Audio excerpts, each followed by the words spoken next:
This conference will now be recorded.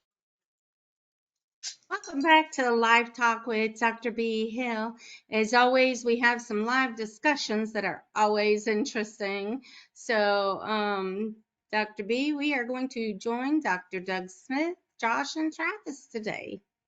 Thank you, Chrissy. I hope everybody's getting ready for Christmas. We have Dr. Smith here, who I hope has done his Christmas shopping and wrapped his presents. We have Travis, who's wrapping presents for kids. And we have, excuse me, Josh, who's been off on the Polar Express this weekend. And he has arrived back. So there we How, go. And I'm sure that how'd Santa you will. get ticket? How did you get tickets, Josh? They're sold out. The Polar Express. I order them a year ahead of time. Yeah, I was about to say Yeah, we just ordered ours for next year, man, because we tried to yeah. go this year and it was completely sold out. Yeah, a whole year ahead of time. Because we wanted to take the kids because you get to wear the pajamas and all that other stuff, so they were wanting to go, but we tried to get tickets and they were like sold out till 2024, and I was like, oh my gosh. Yep. All I, right, I got them. we seem to run out of time every single day. So I think what we need to do is to get going with what we have today with you, Dr. Smith. Yep. Well, B, what I thought we would do today is, in the world of science, okay, in the world of science, you have to constantly be aware of what is known and what is new. Okay, there's a line between what is known and what is new. Okay, and sometimes what is known is not accurate, and what is new adds to the accuracy.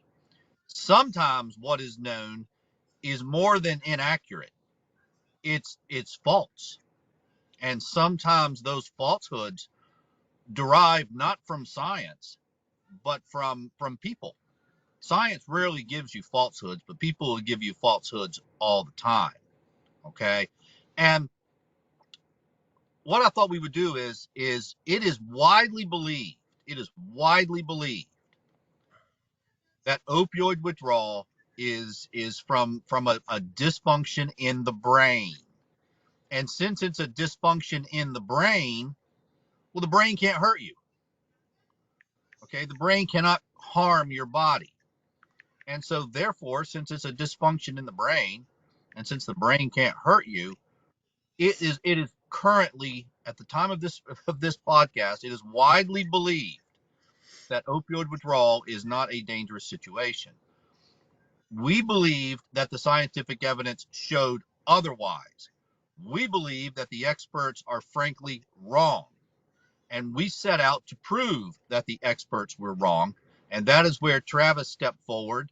And at that point in time, well over a year ago, Travis stepped forward into a leadership position and continues in that leadership position. And we are watching him grow and mature into that leadership position. And it's so fantastic that Travis has around him uh, such people as Dr. B and Josh and Samantha and Chrissy. You've got a strong support group. But what you did, Travis, was you shattered the belief that opioid withdrawal is not dangerous. So, Chrissy, if you could please, we've got a recording here. I pulled this randomly off the internet. Let's listen to this. An important thing to say is that unlike alcohol dependence or unlike benzodiazepine dependence, sedative dependence, opioid withdrawal is not life-threatening in and of itself. So you can withdraw from opiates and just be really miserable and you'll get through it. So the important thing is the withdrawal is not life-threatening. Now there's this old saying in medical school when you're learning about withdrawal and detox is opiate withdrawal feels like you're going to die, but you're not. When I found that, it just blew my mind. Um, It any makes me angry. any Sorry to Makes interrupt you. but that No, makes no, me angry. let's hear the impressions. It just makes me angry because unless he's ever been on opioids and withdrawal, he has no business even saying that because Correct. uh feeling like you're gonna die, you feel like you're gonna die, but you'll be okay. I don't believe that because I was so sick, I literally thought I needed to go to the hospital. When I was withdrawing off opioids, it wasn't no thinking you were gonna die. Like I really felt like if I continued to withdraw the way I was, I would have died. There was no I thought I was gonna die. Josh, does that make sense to you? I mean, Yeah. I'm with you. I only totally. someone on opioids would know what I'm trying to say, but Yeah. what he's saying is just it's a joke to me. It makes me mad because Well, unless that he's taken opioids and withdrawed off of them, he has no business saying that. And, I mean, no, I'm sorry. All right. All right. absolutely. Let me ask you guys a question. Chrissy, if you could please, uh, uh, we've got a slide. I think we named it Catecholamine 1, and it's got the blood work from Travis and 14 other people that we drew while they were in opioid withdrawal. Chrissy, you are getting so good at what you Thank you. do. Hey, it is impressive. Travis, if I'm not mistaken, there refresh my memory, but if I'm not mistaken, you're number 700 on that list. Is that right? Yes, sir, that's correct. And Travis, very important that I say this. You gave us permission to identify you as number 700. Yes, I Okay. did. Because the rules on privacy on clinical trials are very serious rules. So I want to make sure everybody understands we had your permission. Uh, Travis, could you explain to our viewers, kind of walk them through what you're looking at there? You're looking at the catecholamines, the epinephrine, the norepinephrine, the dopamine. Those are what comes from the adrenal glands. Could you kind of walk our viewers through what we think we're looking at there, and Yeah, so my norepinephrine and my epinephrine levels are so high, they're compatible with death. And we think that the only reason that I didn't die is that my body, stopped producing adrenaline. And I believe that. And the reason I believe that is because I'm the one that went through the withdrawal.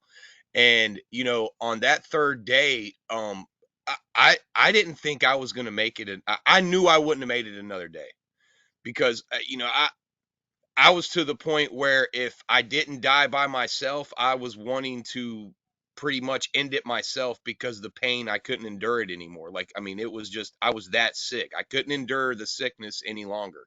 And I mean, I remember telling my wife, I was like, I'd rather run out and, get hit by a car than feel like this another hour. Like, I can't do this anymore. Like, I just can't. Like, I had a breakdown moment in the car on the way to the, to the clinic to do the catecholamines. But this is the norepinephrine level is compatible with death. The epinephrine level is compatible with death. I mean, excuse me, I'm sorry. I'm looking at the wrong one. The epinephrine and the dopamine are both right compatible with death. Excuse me. They're abnormal. I was looking at the wrong slide. I apologize. But yeah, so the only reason I didn't die of a heart attack or a stroke is because my body just ran out of adrenaline. I mean, just pretty much in a nutshell to tell you what's going on here. now the Um, reason we believe that comes and we'll show this slide tomorrow. There was a study done back in 1963 in Stockholm, Sweden, by Dr. Gunn, Gunn, Dr. Gunn, who found he was studying mice in withdrawal. He got the mice dependent upon morphine, and then he stopped the morphine, let them go into withdrawal, and he found that after a couple of 2 or 3 days, that their adrenal glands were depleted; they were empty. So this is where we get this concept that the adrenal gland may be so out of control that it secretes everything that it has inside of it until it's empty. Now, granted, the Gunn study back in 1963 was very crude. The way he measured the adrenal glands being empty was he sacrificed the rats, harvested the adrenal glands, and weighed them, which is not the most accurate way. But Chrissy, we're gonna push you on it today. There is a Dr. Luu, Lu. There is a Dr. Luu slide. Now, what Dr. Luu did was it's one of the only studies we're aware of where he gave norepinephrine and epinephrine to mice to see what would happen. but didn't he And take the adrenaline gland out of some of the mice? that was Chang. That was Chang. Lou just hooked them up to an IV and gave them epinephrine and gave them norepinephrine and looked to see what would happen. And their little hearts began beating at about 600 beats per minute, and they died. The mice died from a heart attack. Yeah, their hearts just gave out. And wasn't it like something like 95% of the mice died from his test or something like He ran that? for 6 hours, and with the combination of epinephrine and norepinephrine, over half of the mice died in 6 hours or less. It's which in the world of studies, that's a really 50% in 6 hours Yes. is a very high death rate. So, Dr. B, you'll remember when we first saw these blood levels coming back, Travis's blood levels, other people's blood levels. You remember after we got about 15 of these back, we took an action. We called an emergency halt to this study. Exactly. We felt that Exactly. these blood levels were so incompatible with life that we called an emergency halt, because epinephrine, norepinephrine, these things will kill you. There's the Dr. Lou study, and I don't want to lose people in the science here, but you see there's 3 lines kind of diving towards the bottom there. Yes. Okay. And the one is the combination of epinephrine and norepinephrine, and you can see right there at 6 hours, half those mice are dead. Wow. 60%, is it not? 60% of the mice is dead. Yeah, which in the world of clinical trials, in the world of research, that's a really big number. Correct. Did I see Sam hop on? Yeah, I am. Yes. I'm here. I'm having internet problems. No worries. Chrissy, let's go back and play that. Now that we've looked at the blood work of Travis and the other 14 brave people, now that we've looked at the Dr. Lou study where catecholamines just kill you, they kill you. Let's go back and listen to the Dr. I Dominique. want to ask one thing before you play this video again. Did they use Dr. Chang or Dr. Lee's studies to get the opioids approved through the FDA? Did they use either one of those studies? Always. Because if they did, and I've told you this before, Dr. Smith, I feel like they used the trial from the mice that they took the adrenaline glands out and they sent that in somehow to make it look like that none of the mice died from norepinephrine, epinephrine, or dopamine, from the adrenaline. And I feel like they tried to cover that up. I told you that before. What you're saying there, you're raising the possibility that the submission of the science was in some way manipulated to get the results that they wanted. And what you're doing there is you're preparing for your class action lawsuit, because if the science was either withheld or manipulated, that is given the fact that people ultimately die, that's probably a crime. So yes. Yeah, I just feel like the FDA should have known and assessed all the tests that were done, period. I don't care who it was from. If it was done from any doctor or scientist, they should have assessed every single one of them, before they approved the medication. I don't feel like that was done. What it's going to come down to. Okay, remember, OxyContin was approved in 96. Remember, we got that horrendous graph that shows the explosion in autism beginning in 1996. We'll look at that graph again on Thursday. But what it comes down to, now you know that what you're saying, Travis, is now you have an awareness that the Chang study and also the Dell study, they were done in 1990. Dell was done in May, Chang was done in September. They were done in 1990. Given the fact that OxyContin was approved in 1996, there is no excuse for those studies not having been included to the OxyContin submission to the FDA. And if those studies were missing, I put forth, and I think others will agree, I put forth the possibility that a criminal act happened. Oh yeah, sure. Definitely. Absolutely. It's definitely criminal. Right. It surpassed anything else but criminal with the amount of people that have lost their lives.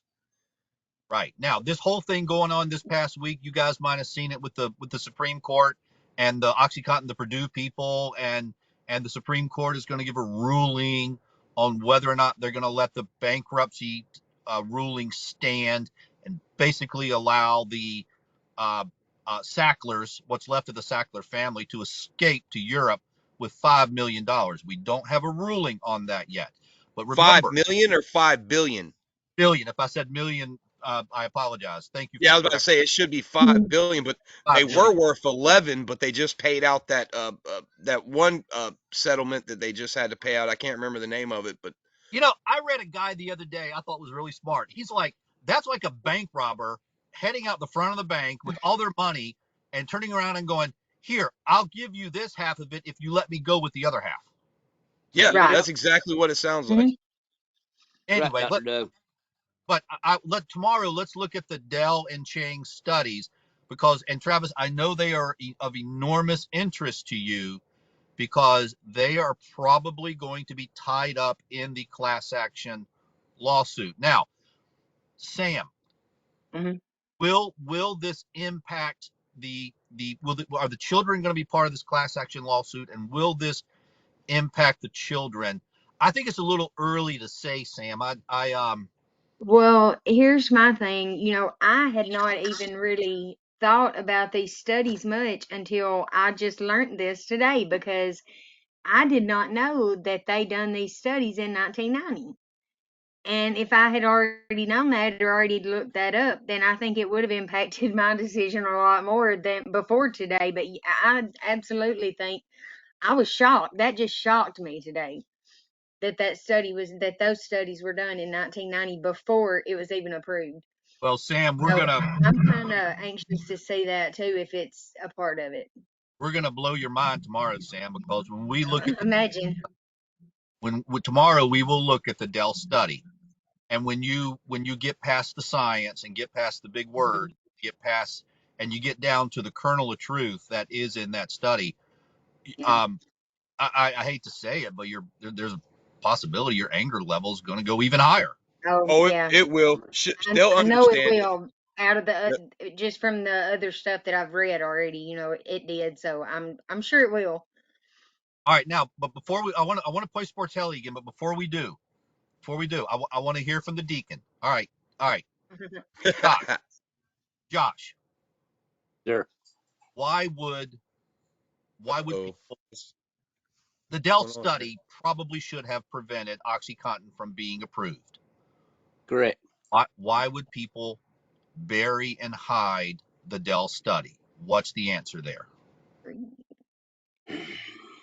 Goes back to Money.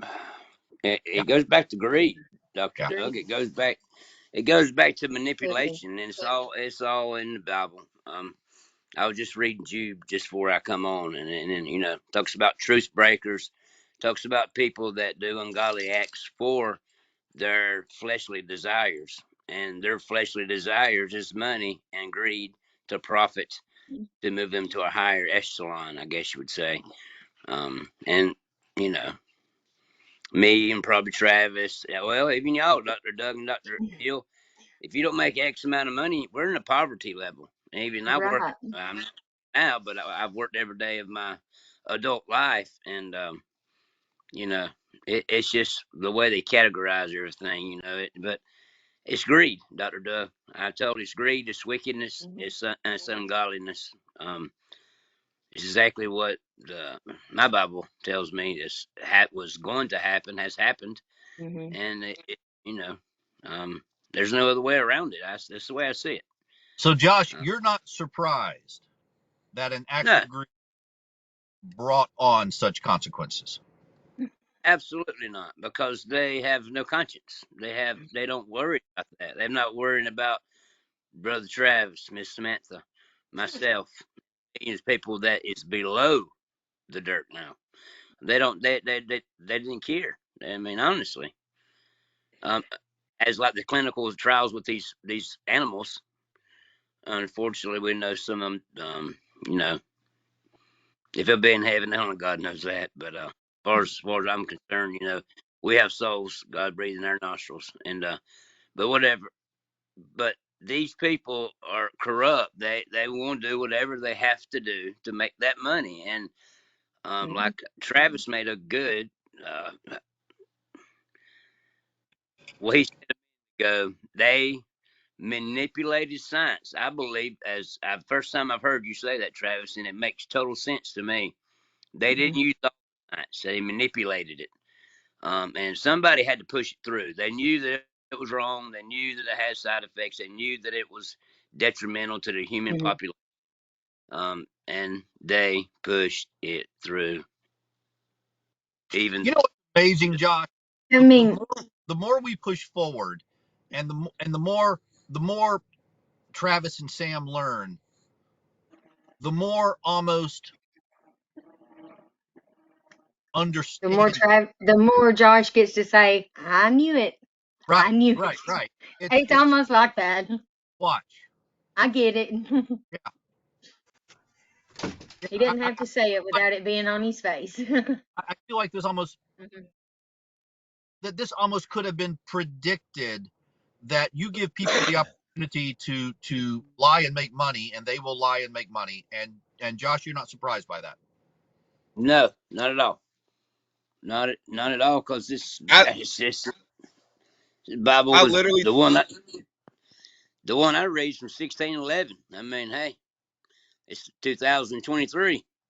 yeah, And you know, it's just man, it's also real for me. But Josh, this and is like just this, another thing that I was thinking. But you know, when I hear y'all talking about this, I envision in my mind these rich people sitting around a table arguing about, oh, well, it could kill people, it could do this, it could do that, and I can just envision them in my mind, and then one of them standing up and saying, but think about all the money we can make. We could sure, do this, we could You do that. know, I Think about keep all the thinking money we could about make. I keep thinking about the guy in 1930 that done this study. And like I told you, Travis, it had to be some Dr. Baker in the Oak Grove somewhere that, at the time, it was 1930. I mean, it was yep, wagons everywhere and not as technical as it is today. So there was some poor innocent soul in this doctor's office, probably laying there going through all this withdrawal and stuff, sick as everything, and couldn't get what we could get today, to even help with the side effects. You know what's going to yep, blow your So mind even more? it just, oh, I just, Research the doctor, Samantha, the one that wrote that original paper. They didn't mhm, believe him. They did not believe him, by the way. right. So I think he And was actually trying to help back then. Now I don't know yeah, this for fact, but I might have misunderstood what I read on the internet. But if you Google it and well, then the keep way Googling it, when you and I were talking about it, that's kind of the way I got it too, was that he was actually the one fly on the wall that was kind of trying to do a little good out of it, and maybe he was one of the arguing factors of it. So, I mean, it just, I don't know. I guess maybe I think about stuff like that because I tend to be I don't look at, I'm just not a mad person. Like, I try to give everybody the benefit of the doubt, and I want to think that everybody cares about people, but there is actually people that just don't.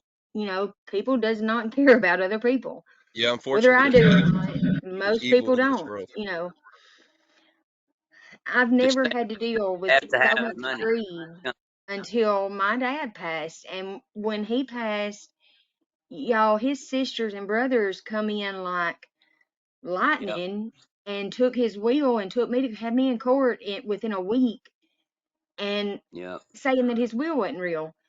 Who wants yep, to cut a child out of the will?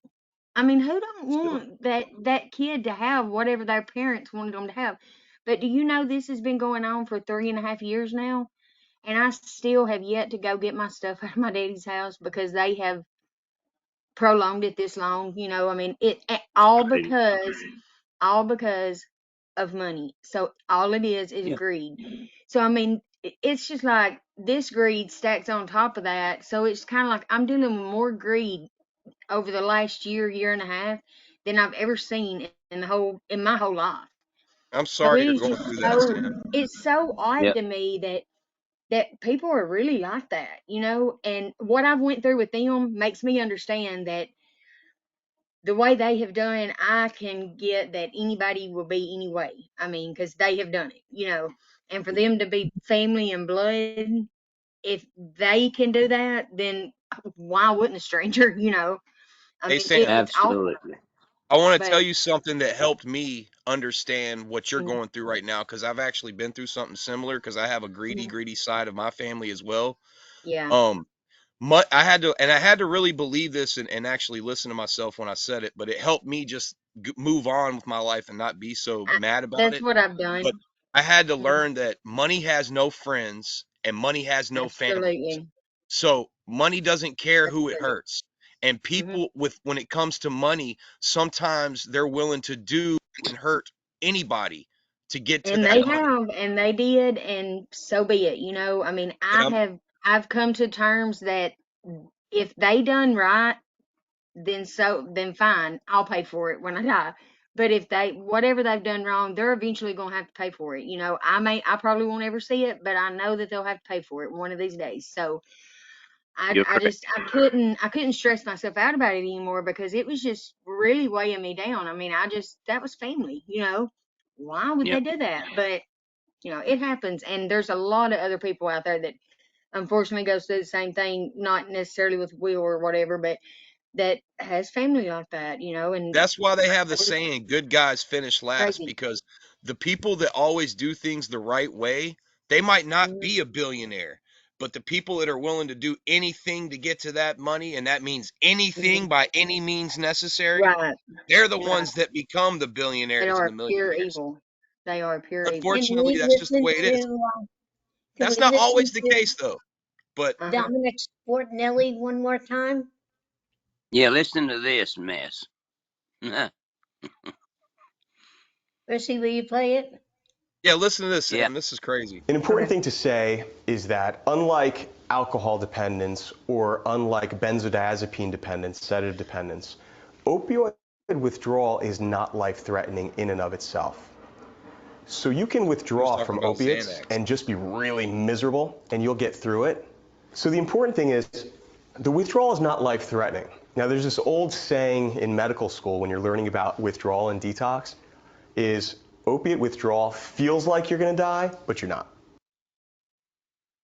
Mm. Could have fooled me when I held somebody's hand that Did y'all died. hear what he Did just you said? And I guys, missed that the first time. He did said you that see it's that not like guy looking? benzodiazepine. That's Xanax, by the way. I know what Yeah. that is. That's He said Xanax. it's not So like withdrawing off of that or alcohol.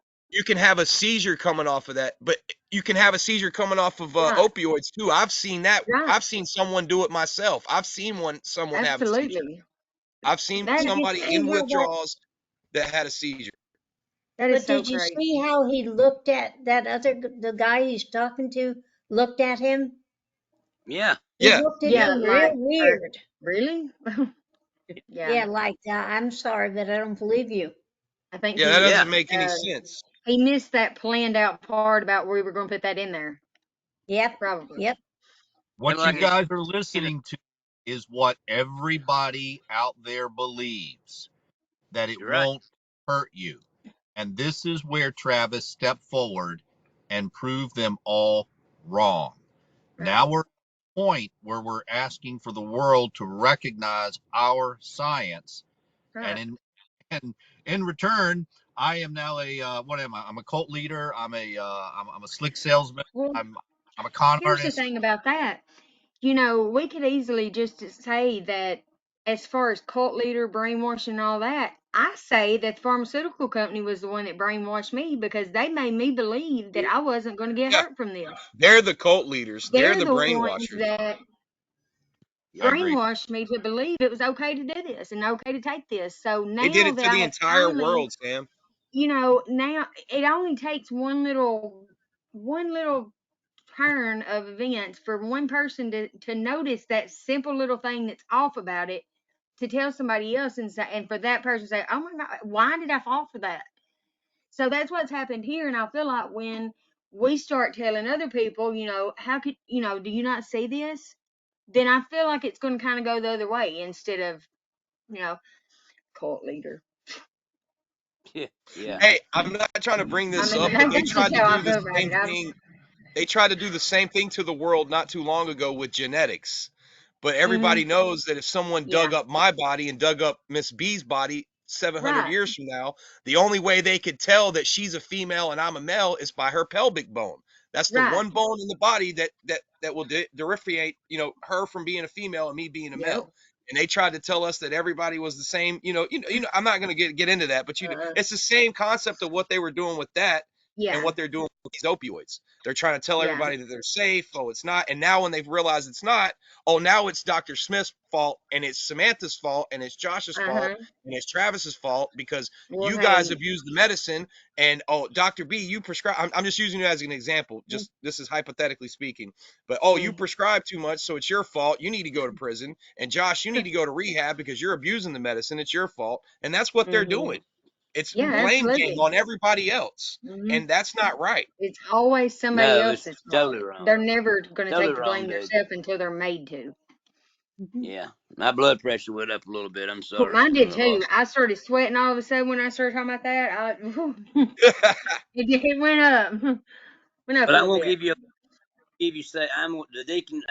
I'm gonna say this one thing. The Bible Okay. does say those who are first will be last, and those who will be last will be first in the kingdom of God. Absolutely. I like that. Absolutely. So I let like them be that. first, because I'd rather Absolutely. be last than I could be first up there. This Anytime. life is, man. You do know what that Anytime. I know you know what that means, Josh, but for our viewers, can you explain to our viewers what that means? What that means is if you achieve it, I ain't saying, I don't mean it like this. If you achieve, you can achieve stuff through your life through hard work and through doing it right. There's nothing wrong with that. But when you manipulate and when you do stuff wrong to get to the top, to the with the greediness, with the covet, all that stuff, that's when you are in danger. That money blinds you. Your flesh is took up, and there's no way that you can live spiritually because you are blinded and you had to feed that flesh. And they're thinking like it's the same thing. Well, say that they went to the top. Us on the bottom feeders, The ones that's doing it right. Yeah. doing what we have to do to live right, to try to live the way that we know to live, in the way that the Lord wants us to live. We're going to be looked down upon. We're going to be suppressed. Right. And it's in history. We're going to be last. So that Bible verse says the ones that are last will be first in the kingdom of God. Absolutely. But you have to be born again. Don't get me wrong. But Yeah, and let me say this, just because we were once at one time labeled a drug addict does not mean that we have to finish with that label on our head, because no. I But the dropped thing that is, though, label. Sam, we were never drug addicts. I know, but That's the just thing. because we were once labeled that does not mean that we will have to finish with that. You know, that's what I'm trying to say. I mean, just because we were labeled that by somebody else that didn't know what they were talking about, you know, we absolutely do not have to carry that label with us anymore. You know, we clearly can say that we are not a drug addict. No one should. No one So, who was on opioids should say that. absolutely. That's why we got Dr. Doug and Dr. B. They're our And Chrissy, don't monarchs forget and about Chrissy. patriarchs. We couldn't do it without Chrissy. And Miss Chrissy, I'm not taking anything away from you. You're Chrissy's going to awesome. make the flavor right to hand out to us, you know. Yeah. But She's in the back mixing it all up. Thank you for She's got the including hard us. job. Trust me, guys. She does a lot of the hard work for us behind the scenes. But you got to realize, guys, Yes, they're she putting does. their titles on the line. Dr. B and Dr. Doug is putting their Absolutely, titles, they are. everything they went to school for, everything they've worked Yes. for their entire lives on the line to stand up and say, this is wrong. I am And I mean, behind these, that Dr. Doug and Dr. B. I'm behind you. I'm thank the Lord for y'all. And Miss Chrissy, I thank the Lord for you. And let's to go. me, that Let's don't go. show Let's anything go. but how Let's much go. they Let's go. believe in it, you know? I mean, if you're willing to put that much on the line for it, you believe in it that much. So, I mean, that shows me a lot, you know? I think If we you all believe in believe it in that it, or we much, then wouldn't I'm be going to here. believe in it that much, you know? So, If I didn't believe, and I'm be honest absolutely. with you, I wouldn't. I Me mean, either, I'm honestly. yeah. Thank And you, I look Josh. too. Somebody So calls we Dr. like Smith a cult leader in front of me. I hate to be like this. Uh, turn the cheek. I'll ask for forgiveness later. Uh, Oh my. Well, thank sorry. you I'm guys not. so much. As always, a very interesting conversation. So I am so glad we have each other to discuss this. And 30 Yes. minutes is never enough. Really not. So thank you so much for joining Dr. Live with Dr. B. Hill every Monday through Thursday, 12:30 to 1. And we'll see you guys tomorrow. Have a blessed one. Yes. Thank you, everybody, and Thanks, guys. happy Happy holidays. shopping.